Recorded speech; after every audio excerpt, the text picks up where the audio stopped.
প্রিয় শিক্ষার্থী, কেমন আছো তোমরা? আশা করি সবাই ভালোই আছো। আজ আমি তোমাদের অষ্টম শ্রেণী বাংলা ব্যাকরণ বইয়ের ব্যঞ্জন ধ্বনি নিয়ে আলোচনা করব। গতদিনে আমরা আলোচনা করেছিলাম স্বরধ্বনি। আজ আমাদের আলোচ্য বিষয় হচ্ছে ব্যঞ্জন ধ্বনি। ব্যঞ্জন ধ্বনি আজকে আমাদের আলোচ্য বিষয় হচ্ছে ব্যঞ্জন ধ্বনি। ব্যঞ্জন ধ্বনি কাকে বলে বা ব্যঞ্জন ধ্বনি কি? যে ধ্বনি উচ্চারণ করতে মুখের ভিতরে কোথাও না কোথাও বাধাপ্রাপ্ত হয়, যা স্বরধ্বনির মাধ্যমে উচ্চারিত হয়, তাকে ব্যঞ্জন ধ্বনি বলা হয়। আমি আবার বলছি, যে ধ্বনি উচ্চারণ করতে মুখের ভিতরে কোথাও না কোথাও বাধাপ্রাপ্ত হয় এবং যা স্বরধ্বনির সাহায্যে উচ্চারিত হয়, তাকে ব্যঞ্জন ধ্বনি বলে। তো বিষয়টা লক্ষ্য করো যে আমরা জানি যে ক একটি কি ধ্বনি? ব্যঞ্জন ধ্বনি। তো এখানে ক উচ্চারণ করতে কিন্তু এখানে কি হচ্ছে লক্ষ্য করো। এখানে ক উচ্চারণ করতে কিন্তু ক যোগ অ, ক যোগ অ। দেখো ক, এখানে কিন্তু এই ধ্বনির ভিতরে বা বর্ণের ভিতরে কিন্তু কি আছে? স্বরধ্বনি আছে। কি স্বরধ্বনি? অ স্বরধ্বনি আছে। এভাবে যেমন দেখো যে প, হ্যাঁ, প প কিন্তু উচ্চারণ করতে কিন্তু অ আসতেছে। প মানে অ। এখানে তাহলে প যোগ অ। এখানে লক্ষ্য করো যে ব্যঞ্জন ধ্বনি হচ্ছে স্বরধ্বনির আশ্রয়ের মাধ্যমে উচ্চারিত একটি ধ্বনি, যা ব্যঞ্জন ধ্বনি। তো তাহলে আমরা জানলাম যে ব্যঞ্জন ধ্বনি স্বরধ্বনির মাধ্যমে। প্রিয় শিক্ষার্থী, আমি লিখে দিয়েছি যে ব্যঞ্জন ধ্বনি যে উচ্চারণ ভেদে যে 5 ধরনের আছে, সেটা আমি লিখে দিয়েছি। যে কণ্ঠধ্বনি হচ্ছে কি? ক, খ, গ, ঘ, উম।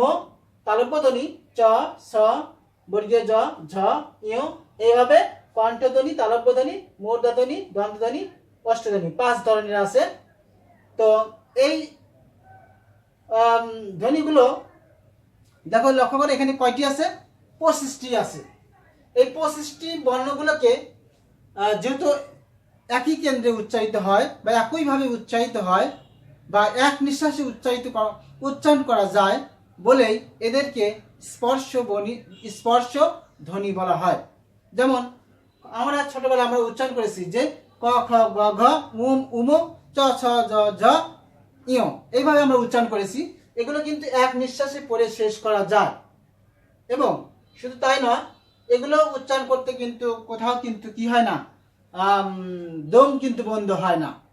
তো এগুলো একটা বর্ণের সাথে আরেকটা বর্ণের কি আছে? স্পর্শ আছে, অর্থাৎ স্পৃষ্ট হয়। এই জন্য এদেরকে কি বর্ণ বলা হয়?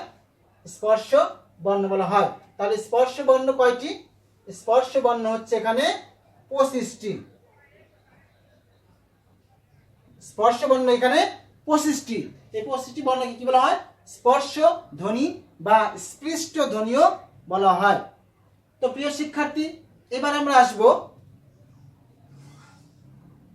আসব পরের এতে। লক্ষ্য করো যে আমি সহজেই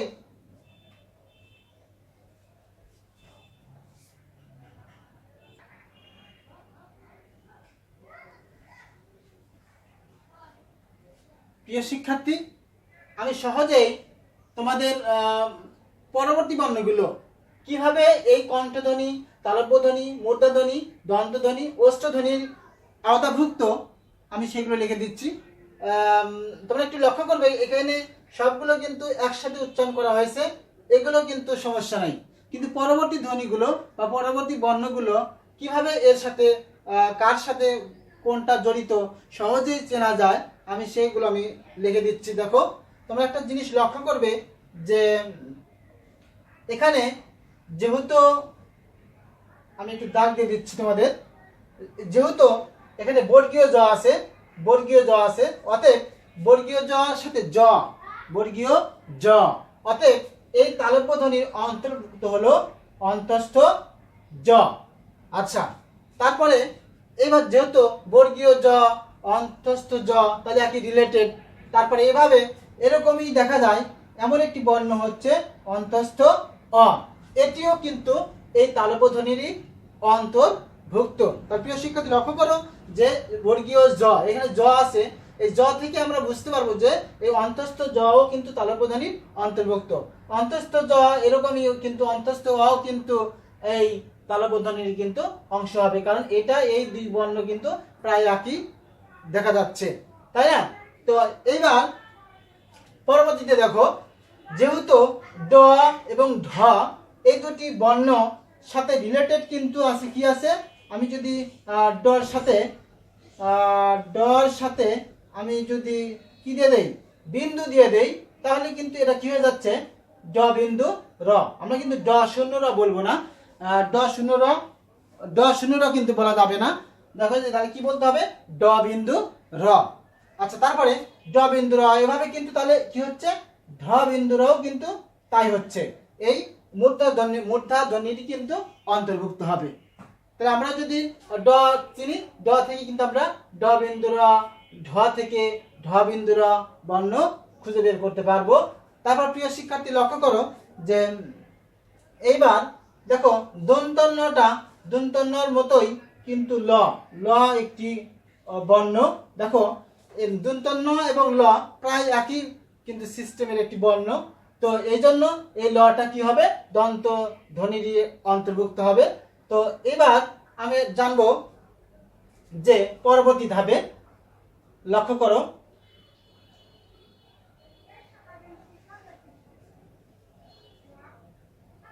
আমরা এইটা অন্তর্ভুক্ত করলাম, লক্ষ্য করো।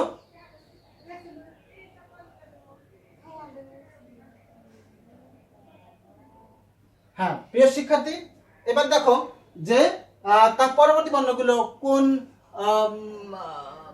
কোন ধ্বনির সাথে সামঞ্জস্যপূর্ণ হবে।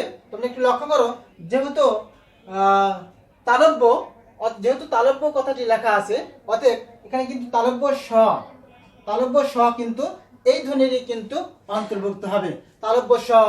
তারপরে কি আছে, মূর্ধন্য স, দেখো মূর্ধা কোথায় আছে, এই যে মূর্ধা, তাহলে মূর্ধায় আছে এখানে, তাহলে এখানে মূর্ধন্য সটা কোথায় হবে, এই লাইনেই কিন্তু হবে। তাহলে আমরা জানি যে তাহলে মূর্ধন্য স, তাহলে কোন ধ্বনির অন্তর্ভুক্ত, মূর্ধা ধ্বনির অন্তর্ভুক্ত। আর তালব্য স, যেহেতু এখানে তালব্য লেখা আছে, তালব্য একটি ধ্বনির নাম, তাহলে এই তালব্য স হবে তালব্য ধ্বনিরই অন্তর্ভুক্ত হবে। আবার এবার আসি দন্ত স, যেহেতু দন্ত কথাটি লেখা আছে, দেখো এখানে যেহেতু দন্ত একটি ধ্বনির নাম, তো দন্ত যেহেতু দন্ত লেখা আছে, অতএব দন্ত সটা কিন্তু এখানেই হবে, তাহলে দন্ত স কিন্তু দন্ত ধ্বনির অন্তর্ভুক্ত। তো প্রিয় শিক্ষার্থী, এবার পরবর্তী আমরা দেখব যে দন্ত স, এবার থাকে হলো হ, হটা কোন ধ্বনি অন্তর্ভুক্ত হবে। লক্ষ্য করো, আমরা ক উচ্চারণ করতে গেলে কিন্তু এরকম বায়ু বের হয়, ক, খ, এই যে একটু কিন্তু হ কোয়ালিটি কিন্তু বর্ণ আসে, ক, খ, এই যে হ, এরকম হ একটা আওয়াজ আসে, অতএব এখানে হটা আসবে এই ধ্বনির সাথেই কণ্ঠ ধ্বনি অন্তর্ভুক্ত হবে। তাহলে প্রিয় শিক্ষার্থী দেখো, ক, খ, এই যে হ, একটু হ আসে, অতএব হটাকে ধরে নিব আমরা কণ্ঠ ধ্বনি অন্তর্ভুক্ত। এবার পরে থাকে কি হ, এবার দেখি ব শূন্য র, এবার ব শূন্য র কোথায় আসে, বা ব শূন্য র মানে বলবো না, ব বিন্দু র বলবো, ব বিন্দু র। একটু বিষয় লক্ষ্য করো যে বিন্দু র, লক্ষ্য করো এখানে যেহেতু এই দিকে লক্ষ্য করো যে এখানে বিন্দু আছে, হ্যাঁ, এখানে ড বিন্দু র, ঢ বিন্দু র, অতএব এখানে কিন্তু এটাই হবে, কি হলো, কি হলো এটা?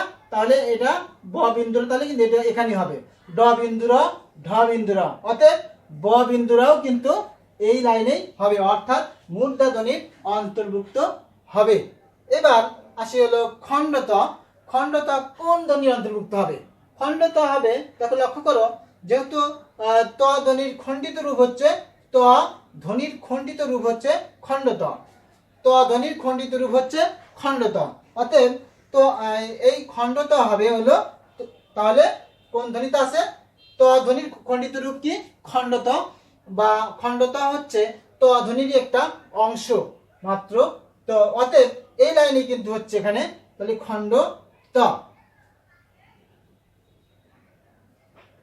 প্রিয় শিক্ষার্থী, তাহলে লক্ষ্য করো যে খণ্ডটাও কিন্তু চলে গেল, দন্ত ধ্বনিতে চলে গেল। এইবার লক্ষ্য করো যে এখানে তাহলে মোট কয়টি হলো? এখানে হয়েছে হলো মোট 25টি। আর এখানে দেখি কয়টা হয়, 1 2 3 4 5 6 7 8 9 10 11, 11টি বর্ণ হয়েছে এখানে। তাহলে এই 11টি বর্ণ, 11টি 11টি 11টি, তাহলে বর্গের এর একটি বর্গ, তাহলে বর্গ কয়টি হচ্ছে? 1 2, বর্গ কয়টি হচ্ছে? 5টি। 1 2 3 4।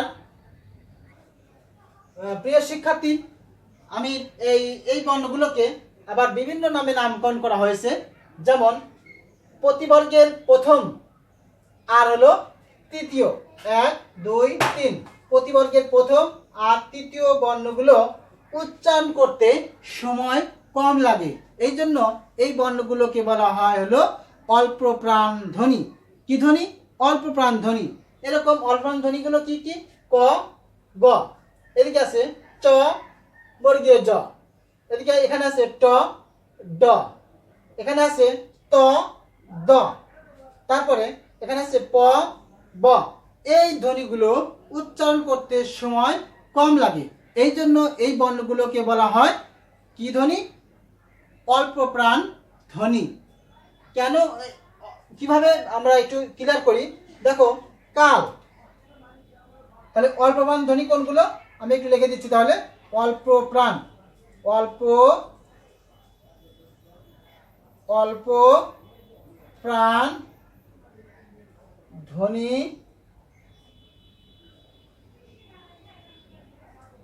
প্রতিবর্গের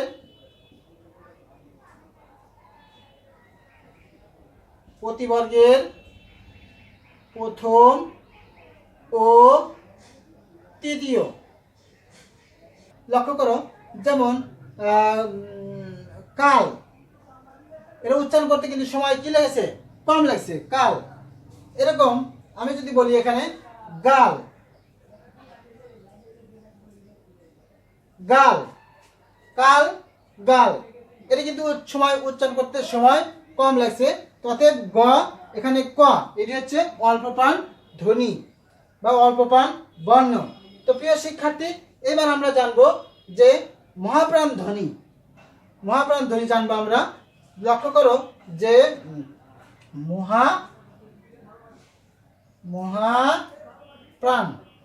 মহাপ্রাণ ধ্বনি ধ্বনি প্রতিবর্গের, তাহলে বাদ থাকছে কোনটা? বাদ থাকতেছে কিন্তু 2 আর হলো 4, 2 4। এই 2 নাম্বার এবং 4 নাম্বার ধ্বনি কিন্তু কি? মহাপ্রাণ ধ্বনি, মহাপ্রাণ ধ্বনি। তাহলে যে বর্ণগুলো উচ্চারণ করতে সময় বেশি লাগে সেই বর্ণগুলোকে বলা হবে কি? মহাপ্রাণ ধ্বনি, বা যে ধ্বনি উচ্চারণ করতে সময় বেশি লাগে সেই ধ্বনিকে বলা হবে মহাপ্রাণ ধ্বনি। মহাপ্রাণ ধ্বনি কোনগুলো? প্রতিবর্গের হচ্ছে 2 এবং 4। তাহলে এখানে কোনটা হচ্ছে? 2 নাম্বার এবং 4 নাম্বার, অর্থাৎ থ আর হলো ধ, থ ধ। এখানে এরকম হবে যে ফ ভ, এগুলো হচ্ছে কি? মহাপ্রাণ ধ্বনি। প্রতিবর্গের দ্বিতীয় এবং চতুর্থ বর্ণগুলোকে কি ধ্বনি বলা হয়? মহাপ্রাণ ধ্বনি বলা হয়। যেমন এখানে, তাহলে আমি এখানে একটা উদাহরণ দিয়ে দিচ্ছি। মনে করো যে এখানে কি আছে? স স, সব। এরকম তোমার এখানে আমি উদাহরণ দিয়ে দিতে পারি হলো যেমন ঝ, এটি কিন্তু কি মহাপ্রাণ ধ্বনি। তাহলে উদাহরণ যদি দেই, শব্দ দিয়ে যদি উদাহরণ দেই, লক্ষ্য করো, যেমন শাল, এর উদাহরণ কি হবে? শাল, শাল, শাল। দেখো আবার এটাতে দেখো যে ঝ দিয়ে দেই, যেমন ঝাল, ঝাল। এটা দেখো ছ কিন্তু উচ্চারণ করতে কিন্তু সময় বেশি লেগেছে, শাল। আবার এটা ঝ দেখো ঝাল, ঝাল, ঝাল। এই ঝটা কিন্তু লম্বা হয়েছে, অর্থাৎ উচ্চারণ করতে সময় বেশি লেগেছে। এই জন্য এই ছ, ঝ, তারপরে এখানে থ, ধ, তারপর ফ, ভ, এগুলো, তারপরে ঠ, ঢ, এই বর্ণগুলো কি বর্ণ বলা হয়? মহাপ্রাণ ধ্বনি বলা হয়। এভাবে আমরা আরো উদাহরণ দিয়ে আমরা দিতে পারি। তাহলে যেমন একটু আরেকটু উদাহরণ দিয়ে তোমাদের যাচাই করা যেতে পারে। যেমন দেখো খাল, আর আমি এখানে লিখবো হলো কাল। লক্ষ্য করো কাল আর খাল, কাল, এটা উচ্চারণ করতে কিন্তু সময় কম লেগেছে, কাল। আর এটা দেখো খাল, কাল, খাল, কাল, খাল। অতএব এটা কিন্তু এটা কি হবে? এটা মহাপ্রাণ ধ্বনির অন্তর্ভুক্ত। এটা হচ্ছে মহাপ্রাণ, এটা হচ্ছে মহাপ্রাণ। আর এটা দেখো কাল, এটা হচ্ছে এখানে অল্প, অল্প প্রাণ, এটা হচ্ছে এখানে অল্প প্রাণ। আর কাল হচ্ছে ক, এখানে অল্প প্রাণ, আর খ হচ্ছে এখানে মহাপ্রাণ। এবার আরেকটা উদাহরণ দিয়ে দিই তোমাদের। প্রিয় শিক্ষার্থী, এখন জানবো আমরা যে অঘোষ ধ্বনি কাকে বলে। অঘোষ ধ্বনি গুলো কোনগুলো? লক্ষ্য করো যে প্রতি বর্গ থেকে প্রথম আর দ্বিতীয় বর্ণগুলোকে বলা হবে কি? অঘোষ ধ্বনি। প্রতি বর্গের প্রথম দ্বিতীয় বর্ণগুলোকে কি বলা হয়? অঘোষ ধ্বনি বলা হয়। অঘোষ ধ্বনি কেন বলা হয়, বা অঘোষ ধ্বনি কাকে বলে? অঘোষ ধ্বনি হচ্ছে যে ধ্বনি উচ্চারণ করতে স্বরধ্বনি অনুরণিত বা কম্পিত হয় না। আমি আবার বলছি, যে ধ্বনি উচ্চারণ করতে স্বরতন্ত্রী অনুরণিত বা কম্পিত হয় না, অর্থাৎ কেঁপে ওঠে না, তাকে অঘোষ ধ্বনি বলা হয়। আর অঘোষ ধ্বনিগুলো কোনগুলো? ক এবং খ, চ এবং ছ, ট, ঠ, ত, থ, প, ফ। এগুলো উচ্চারণ করতে কেঁপে ওঠে না, উচ্চারণ করতে স্বরতন্ত্রী কেঁপে ওঠে না, অর্থাৎ অনুরণিত হয় না বা কম্পিত হয় না। যেমন তাহলে আমরা জানি, তাহলে কি ক, খ, চ, ছ, এইভাবে সবগুলোই।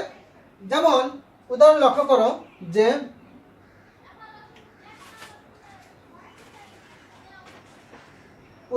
করো যে এবার যেমন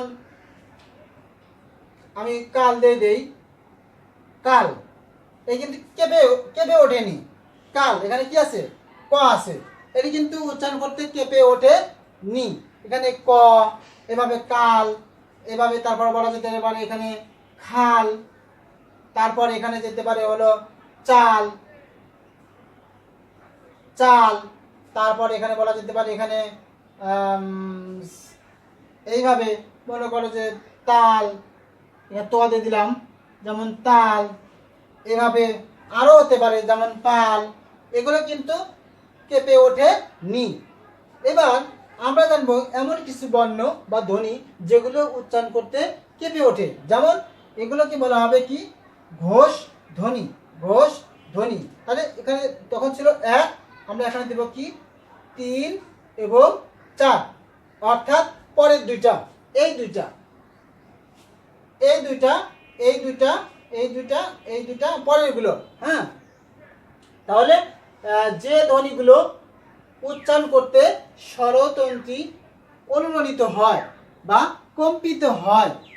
আর অঘোষ ছিল কি কম্পিত হয়নি, কেঁপে ওঠেনি, কিন্তু ঘোষ ধ্বনি হচ্ছে কেঁপে উঠবে, এই ধ্বনিগুলো কেঁপে উঠবে। হ্যাঁ, তো এই ধ্বনিগুলো কেঁপে ওঠে বলেই বা কম্পিত হয় বলেই এই ধ্বনিগুলোকে বলা হয় কি ঘোষ ধ্বনি বা ভৃষ্ট, মানে ঘর্ষণ লাগে বলে এই ধ্বনিগুলোকে কি বলা হয় ঘোষ ধ্বনি বলা হয়।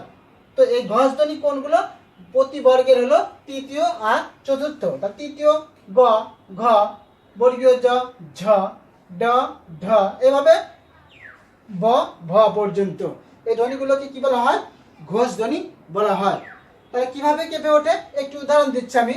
এখানে কালের জায়গায় আমি যদি খাল লাগা দেই তাহলে কিন্তু খ লাগিয়ে দেই, সরি, কালের জায়গায় যদি আমি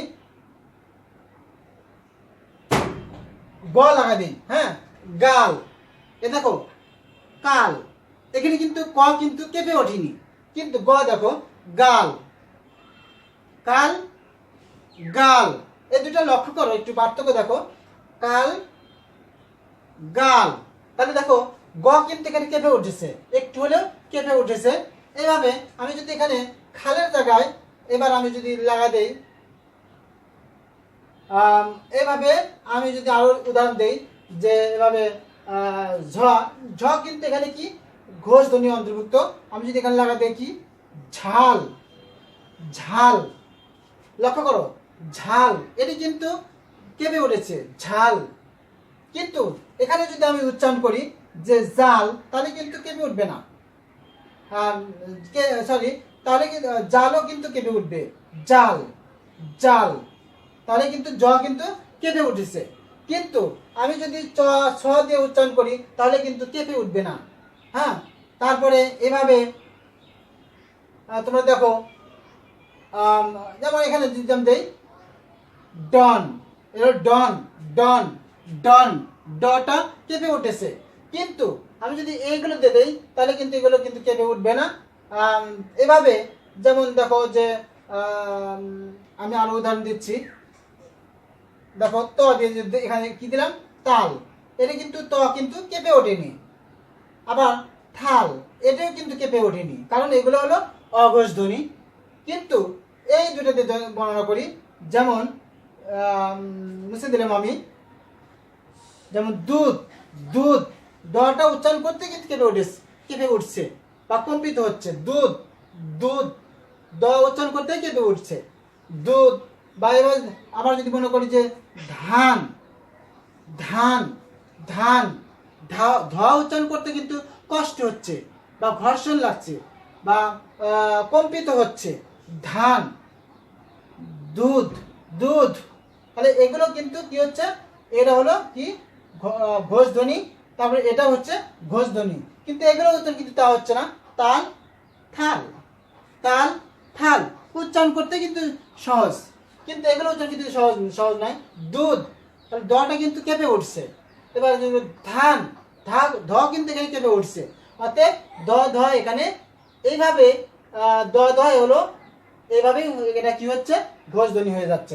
এইভাবে দ ধ, ব ভ, তারপরে বর্গীয় জ ঝ, তারপরে গ ঘ, এগুলো কেঁপে উঠে বলেই এই ধ্বনিগুলোকে বা বর্ণগুলোকে ঘোষ ধ্বনি বা ঘোষ বর্ণ বলা হয়। তো প্রিয় শিক্ষার্থী, এখন আসি, তাহলে আমরা এটা জানলাম। এখন 5 বর্গের শেষের বর্ণ, 5 বর্গের শেষের বর্ণগুলোকে কি বলা হয় নাসিক্য ধ্বনি বলা হয়। দেখো প্রতি বর্গের শেষ বর্ণ, তাহলে এই ক বর্গের প্রথম ধ্বনি, ক বর্গের প্রথম শেষ ধ্বনি কি উম, উম এখানে কি নাসিক্য, এটাকে কি বলা হবে নাসিক্য। নাকের মধ্যে কেঁপে ওঠে না বা অনুনাসিক্য বলা হয় বা নাসিক্য বলা হয়। তাহলে দেখুন যে ধ্বনিগুলো নাকের ভিতরে গুনগুন হয় বা নাকের ভিতরে কি হয় উচ্চারিত হয়, এই ধ্বনিগুলোকে বলা হবে কি নাসিক্য ধ্বনি বলা হবে। তাই নাসিক্য ধ্বনি কোনগুলো? যে ধ্বনি অর্থাৎ প্রতি বর্গের শেষ বর্ণগুলোকে বলা হবে কি নাসিক্য ধ্বনি। তাহলে ক বর্গের শেষ ধ্বনি কোনটি? উম। চ বর্গের শেষ ধ্বনি কি ইয়। তারপরে ট বর্গের শেষ ধ্বনি মূর্ধন্য ন। ত বর্গের দন্ত ন। প বর্গের হচ্ছে ম। এইগুলো হচ্ছে নাসিক্য ধ্বনি। তাহলে যদি বলা হয় যে নাসিক্য ধ্বনি কয়টি, তাহলে কিন্তু উত্তর হবে কি 5টি। নাসিক্য ধ্বনি হচ্ছে এখানে কয়টি? 5টি।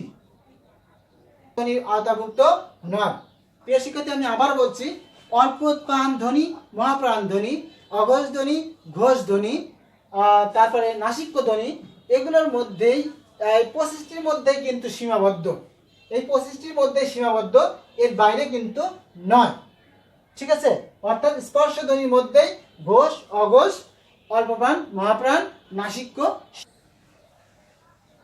প্রিয় শিক্ষার্থী, লক্ষ্য করো যে এখানে ড বিন্দু র এবং ঢ বিন্দু র তারণজাত ধ্বনি বলা হয়। এগুলোকে তারণজাত ধ্বনি, ড বিন্দু র আর হলো ঢ বিন্দু র। তারপরে কম্পনজাত ধ্বনি হচ্ছে ব বিন্দু র। আর ল কে পার্শ্বিক ধ্বনি বলা হয়। পার্শ্বিক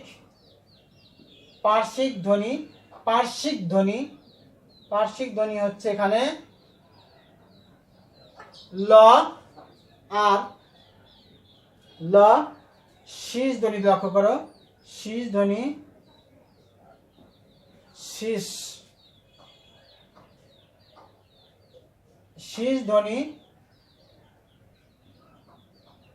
ধ্বনি হচ্ছে এখানে কি তালব্য স, মূর্ধন্য স, দন্ত